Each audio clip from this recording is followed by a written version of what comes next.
What's up, y'all? This is Hussein Nasser from IGeometry. Uh, Another code refactoring episode. This is the third part.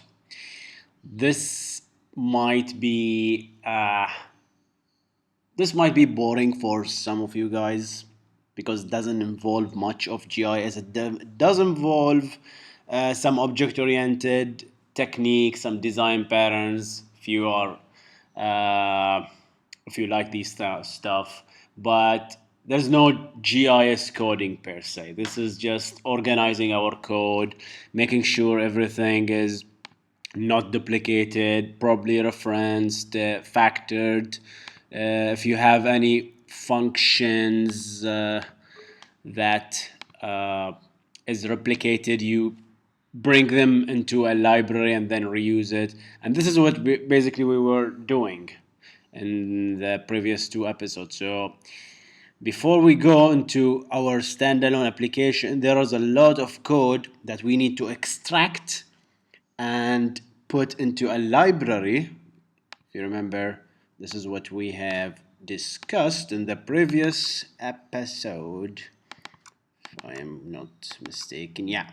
So that was the current, not anymore, of course, but our Bestaurant application, which was the one we did, directly talk to the arc map, and there are some code here, some code that is duplicated between here and here. All right. So what we did is we pulled out this code and made a library and referenced this DLL, which is the library, into here and here. So this is something that you will be doing if you are into the GIS field or programming field, for that matter. You will be doing a lot of this stuff. You will have a lot of repeated code, so you need to extract these nicely tight, rich functionality that you have spent a lot of time writing. You don't want to duplicate that. All right, you want to make these function or methods or classes into one location and reuse these stuff. Okay, so the episode will be all about this. Okay, so you're gonna learn a few things you might already know. You can skip to the next episode if you would like, but today it's all about refactoring, guys. All about refactoring. Try to get this book if you like what you see here. Try to get a book by Martin Fowler. He's a really good author for any object-oriented stuff. Martin is your guy. Martin is definitely your guy. So what do we have here? Let's go just through each classes one by one and see what we can do. Okay, so we have, this is the add a new restaurant. So to add a new restaurant, what we do, there's some editing here involved. Get this map and just display the form, edit form. Okay, so in the edit form, we have populate categories. We already have moved this, yet there is another instance of this function laying around in this method, in this form. So how do we do that, guys? We have built a class called categories in the library. So what we do to populate the restaurant categories, we have written and grouped this code into a class, and this class we have moved it to the library. So the class is called categories, as you can do it like this, just new categories, and that accepts the feature class, the food and drink feature class, which already we have it here. So just pass that. And then all this code we have already moved. So what this code does is that it loops and populates this combo box. So what we do is CMB categories dot no. First we need to get them categories. Categories. We're gonna fix this, guys. I don't like categories. Doesn't make sense. We're gonna rename them as item. All right, we're gonna do that right now. So this will return all the categories for that particular feature class. All right, so bars, restaurants, lounges, all these These are the categories. So instead of looping through subtypes and learning how to write this feature class, basically, or this subtypes, this is what you're gonna do.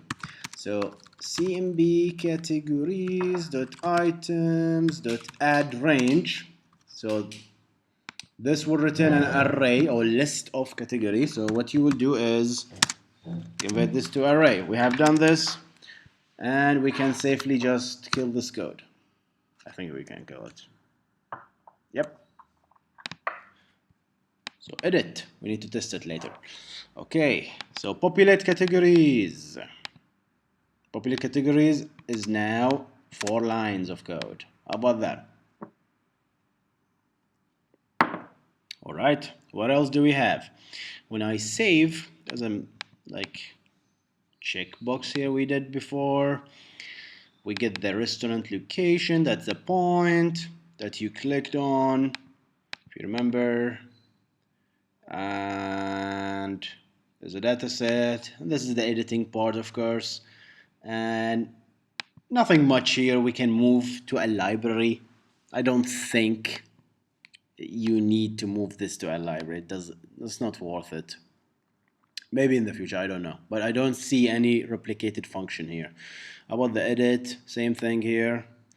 So although we have some replication here, like we have written the name, description, website, and category, it's not that bad. We can work this out. But still, deleting. So you can see, guys, this is pretty clean function for now. The restaurant reviewer, let's see. We have populate categories, let's see. Populate categories. That's nicely done. 4 lines of code. What else? Ionize selection, set definition query, and then voila, beautiful. Another get restaurants. This has been moved to the library recently. So no loops anymore here. What else? So when I select a category, I'm gonna populate the venues, and I select a venue, nothing much. Select. Okay. What else? Select. We're gonna select a feature. We can move this, by the way, guys, but not to the Bestaurants library, to something else, something more generic. We need to write some library that deals with spatial stuff, like selecting, flashing, zooming, pan, all these things. We can write a library to do that, but we're just debating whether it's worth it or not with the amount of code we have. It's not worth it. But if we are starting to replicate this stuff, we're definitely gonna do that. Right, so this is simple. We have learned that. What else? Text change. That's the query. Set definition query. Populate venues. What's that? Populate venues. There is a loop here in the populate venues. Interesting. So when I search, I'm gonna get the query.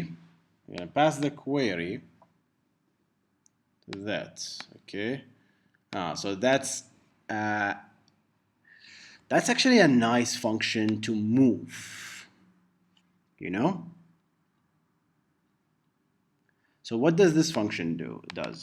So when I search by name, we write this query, and then we get populate this venues. So this is a really nice function to move to our library, because we might in the future we need to call this from a script, for example, from Python or from another console application, and benefit from this search function. So let's pull this up. Let's pull this into the library.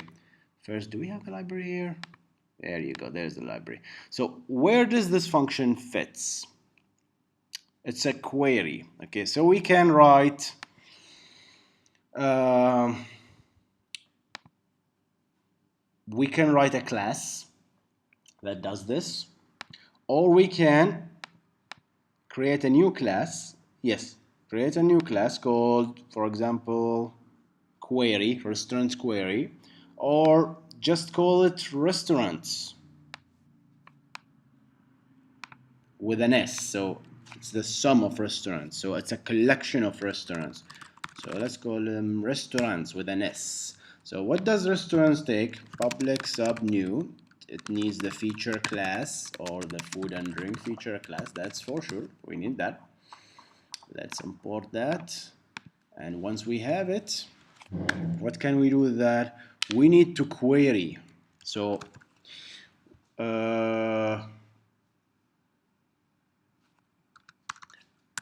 this function will have a this class will have a method. Let's call it search. Search is good. Query, we can call it search, we can call it query. So this will be an overloaded function. So one of the functions like search by name, right? So give me the name of the restaurant. So this function searches for all matching restaurants names. That is really good. And where it will be populated? It will be populated in the items. Let's call it items. So the items are the list of restaurants. I'm gonna fix the categories as well. It's good that I remember. So as list of restaurant. Yeah, that's right. When I click search, I'm gonna create an object of list of restaurants. New, fresh stuff. I'm gonna go here. I need to rename that. Yeah. Just name this, right? You don't need to change the whole thing. Yeah. So items, so it will show as items. So restaurants. So what does this function do? It basically takes the name and it queries and it will populate the rest of the restaurants in that list. So how can we do that? Let's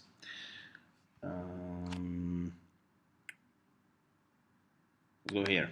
Categories, restaurant. Where are we? Where are we? Edit. Oh my god, I forgot where we are.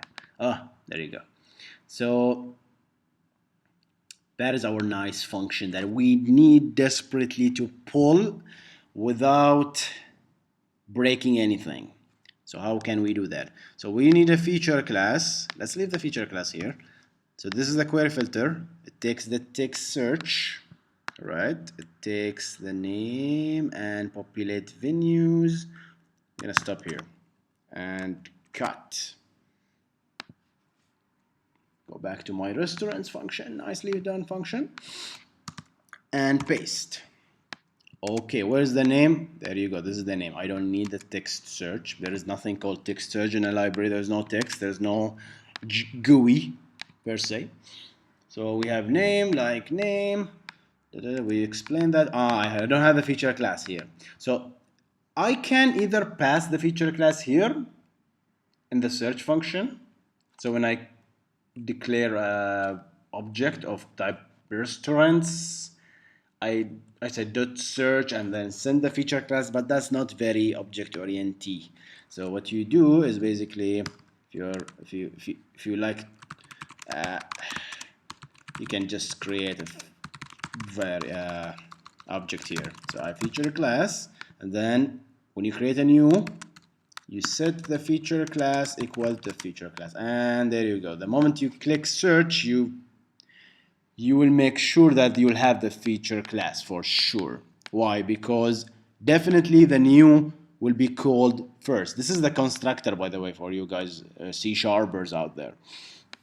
All right, so I need the feature class. No problem, no. We can just do. I don't know. This is why this is not working. It's supposed to be control and space. That's right. I was pushing FN and space. Okay, so false, and then let's do some looping here through our cursor and populate my restaurants. How about that? P feature equal P feature cursor. But next feature do until p feature is nothing, right? P feature equal p feature cursor dot next feature, and there you go. We need to create this restaurant. Do you guys know how to create restaurants? That's very easy here. That's right. P restaurant as a new restaurant. P feature. How about that? And then just items dot add p restaurant. Yeah, it requires a p restaurant. So space. Yeah. Yes, that's right. Do that. Yeah. So let's make sure we cleaned up. Yeah, it's a new, so it's cleaned up, and that's it. We don't need to clean it up, so we're good. Okay. So this will populate my list, and we can use it. How about that? Let's build the library. I'm gonna get a lot of error now. Lots of errors. Lots of errors. Because we changed the category, right? There you go. So it will be nice now. Items. That's more like it, right? That's more like it. Yeah, makes sense now to read at least. So populate venues. We can kill populate venues now, guys. Let's kill it. Let's have the balls to kill it. Kill it! I hope I don't regret that. Okay. Alright, so what's this? P category filter? Uh-oh. Filter category. Oh, let's keep it. Let's keep it. Let's keep it. I cannot kill it just yet. All right. Okay, where we are. Where's my search? Where's my search? There you go. There's my search. So populate venue, I don't need it here, but I do need it in the other functions here. Oh, that's bad. I need the query filter as well here. Ooh, just to filter the layer. Welcome to that, no problem. So how to query p restaurants as a new restaurant with an S. So I want a list of restaurants. I don't know what are these. I'm gonna query them. So you will pass me the feature class and then p restaurant dot search. How about that? We just wrote that. What's the name of that restaurant you're searching again? It's the text search. I'm searching here, right? So text search dot text. This will return nothing. It will not return nothing per se, but it will not return because it's not a function. It will actually populate the items. Wait a second. We don't have items? That's bad, guys. That's bad. That's bad. Why don't we have items? Ooh, we didn't make a property. How can you forget this, guys?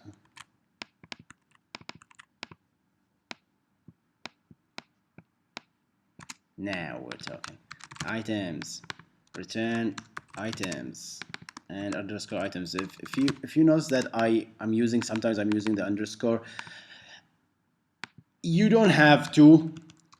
You can name it whatever you want. This is just a style I'm used to. This is a Microsoft style. So any private variable, they would start it with an underscore. This is just a convenience standard. You don't have to follow it. It just makes sense. When I see this, hey, this is a private variable, so you can call it whatever you want. So, and I usually use lowercase characters here.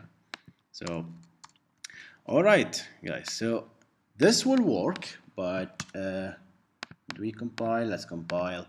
Now we need to populate the venues, of course, and we populate it where? In this, where is it? Here, the venues, right? So CMB venues dot items dot clear, and the CMB venues dot items dot add range p restaurant dot items dot to array. Not too shabby, huh? Very nice. So this guy needs the actual query, the actual where clause that we build, the like and the percentage and the things that the client's not supposed to know, right? And it's here.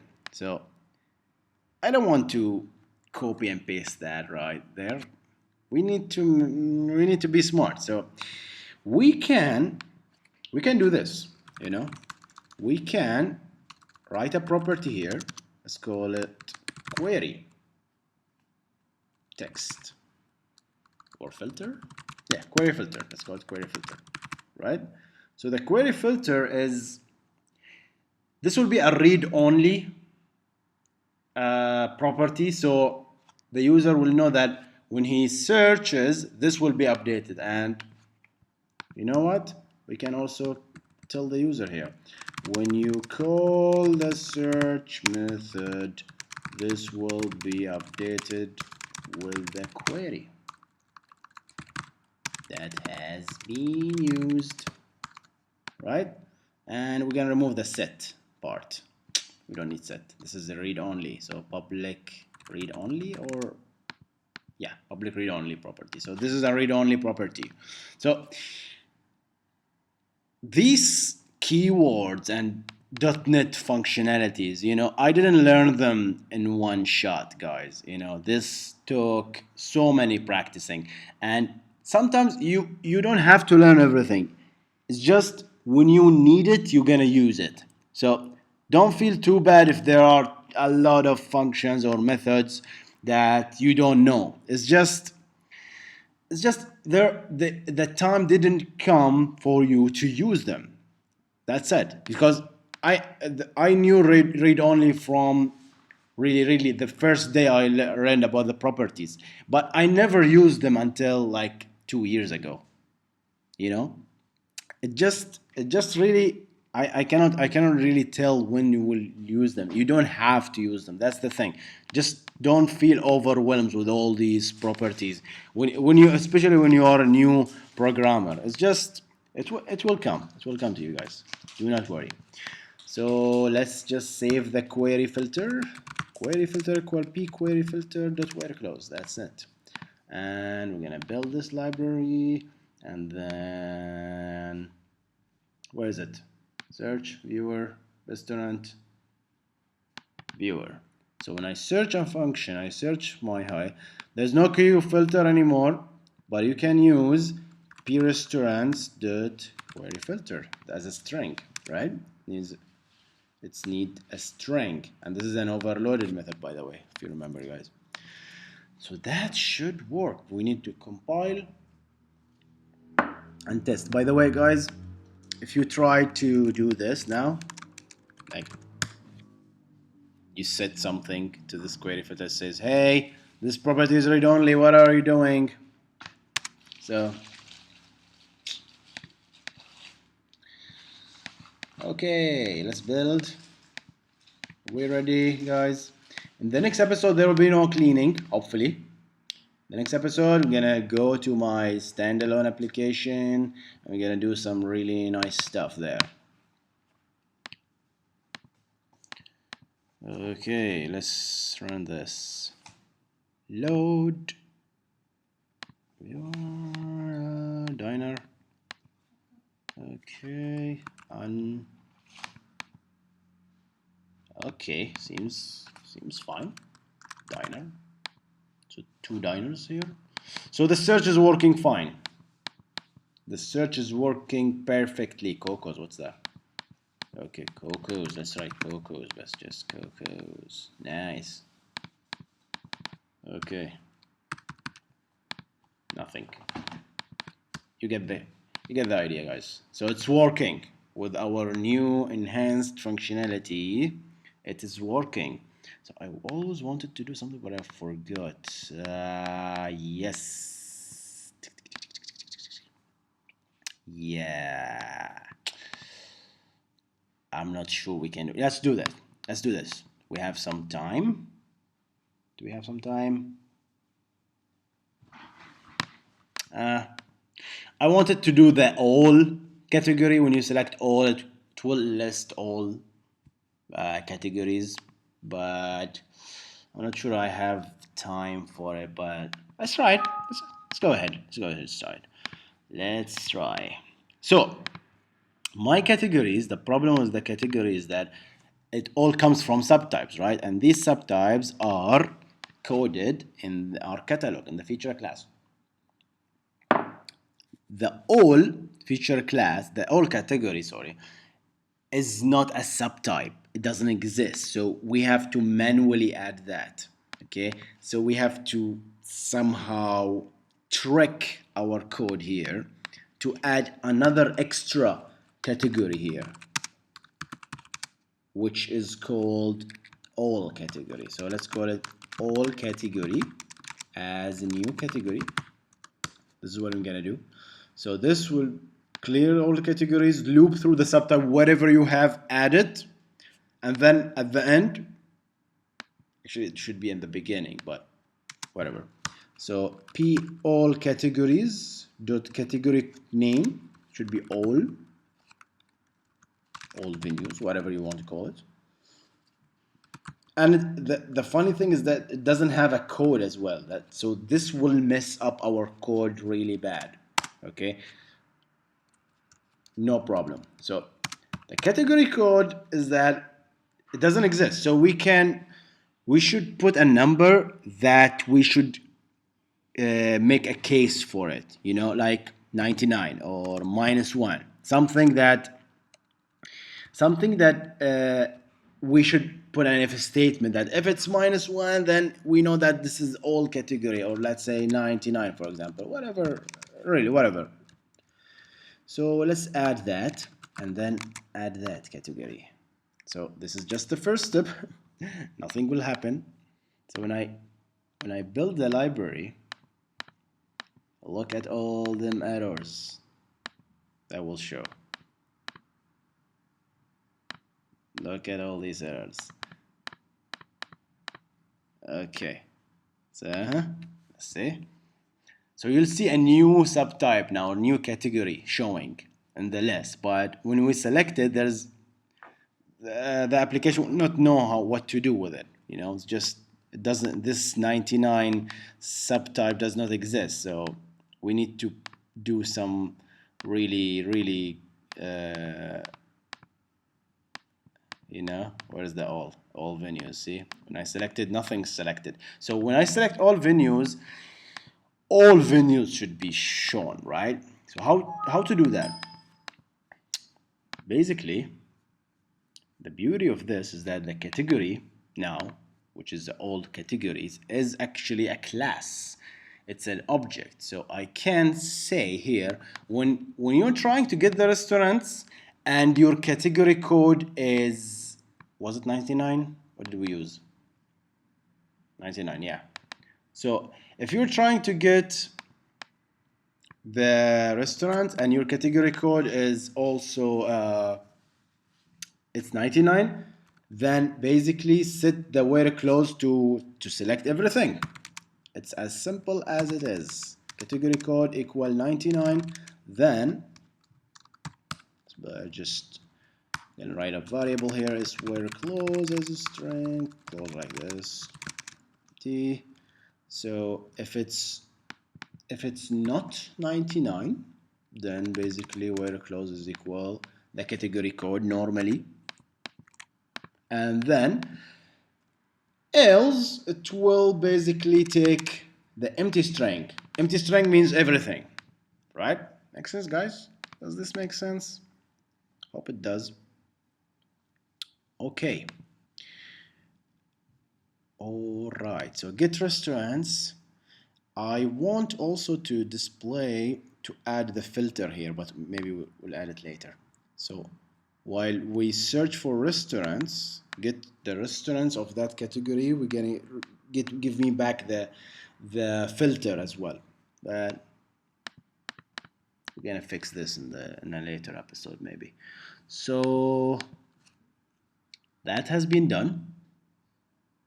This should basically do it. Let's try that.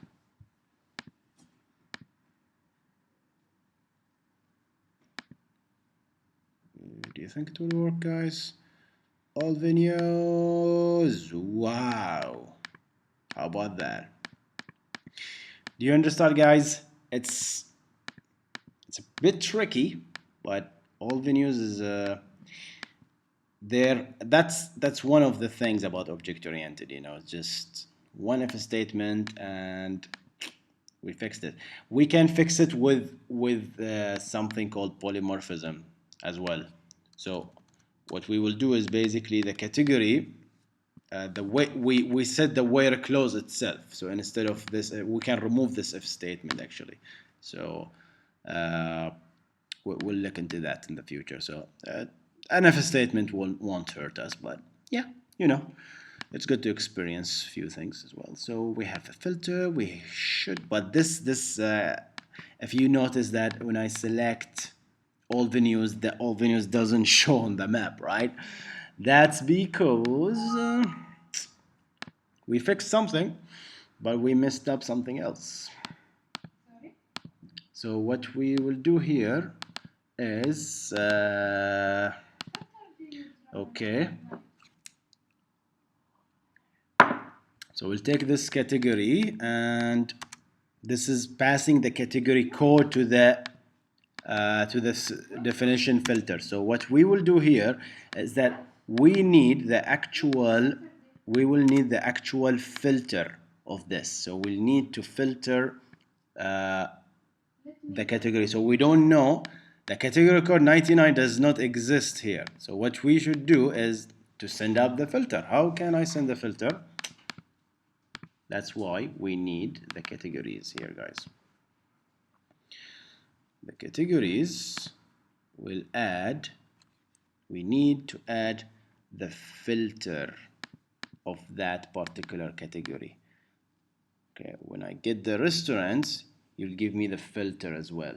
So how can we do that? Let's see. Okay, so we have this, we have the category. I'm gonna add a function which is called not category code, but actually query filter. Can we do that? Can we do that? Definitely we can. Property read only. Yep, just like that. Okay. Query filter. That's a string, correct? Query filter. Let's do it a read only. Read only. And then we're gonna save my query filter. How about that?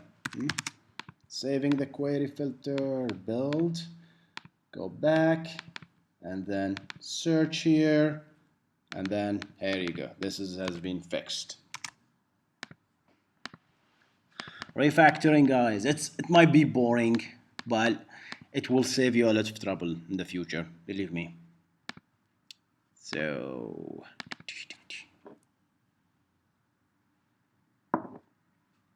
coffee's finished, and so is this episode.